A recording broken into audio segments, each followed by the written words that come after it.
ओम शांति। आज हम कर्मातीत स्थिति कैसे बनाए उसके बारे में जानेंगे। कर्मातीत अवस्था। अगर हम योगी बनना चाहते हैं तो चलते फिरते उठते बैठते सोचे कि मैं आत्मा हूँ, मैं आत्मा हूँ, मैं ज्योति स्वरूप हूँ, मैं लाइट हूँ, मैं माइट हूँ, मैं परमधाम से आया हूँ, मैं अशरीरी हूँ, मैं शिव बाबा का बच्चा हूँ।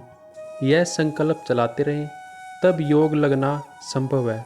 नहीं तो आप ट्रैफिक कंट्रोल के गीत बजाते रहिए, रेड लाइट करते रहिए, पालती मार के बैठे रहिए, आंखें खुली रखिए, बेशक सामने भ्रकुटी में देखिए या नेत्र में देखिए, लेकिन अनुभूति नहीं हो सकती। आपका योग जितना भी लगे, आप लक्ष्य हमेशा ऊंचा रखिए कि मुझे कर्मातीत स्टेज को प्राप्त करना ही है। यह जो कर्मातीत स्टेज है उसका अनुभव हमें यहाँ ही करना है, क्योंकि अगर परमधाम में चले जाएंगे तो उसमें अनुभव की बात ही नहीं है। हम देह में होंगे ही नहीं, लेकिन इस शरीर में, इस संसार में रहते हुए हमें वहाँ का अनुभव करना है। उसकी तरफ अगर हमारा ध्यान नहीं है, हम बाकी सब कामों में पड़े हुए हैं, तो समझना चाहिए कि हम बहुत गुमराह हैं। हमने अपने असली लक्ष्य को छोड़ दिया है। तो पहले हम उस स्टेज का अनुभव करने की कोशिश करें, उसका अभ्यास करें। उसके लिए हम बिल्कुल ही देहातीत स्टेज में रहें। देह का भान जरा भी न हो, देह की दुनिया का संकल्प जरा भी न हो। देह के व्यक्ति और वस्तुएं, प्रकृति के बने हुए जो भी स्थूल पदार्थ है या जो देहधारी हैं, देह के जो संबंधी है, उनके साथ लागत की बात तो छोड़ दीजिए, लेकिन किसी भी देहधारी की स्मृति भी न आए।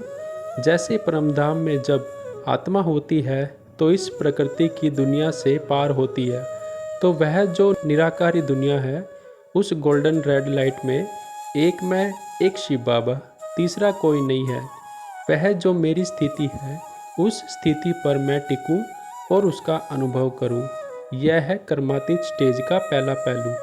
कर्मातीत स्टेज का दूसरा पहलू यह है कि संसार में जब मैं कर्म करूं, तो कर्म का जो हानि लाभ, निंदा स्तुति, मान अपमान, हर्ष शोक होता है, कर्म के साथ कर्मफल जुटा हुआ है, तो उस कर्मफल से प्रभावित न हो जाऊं।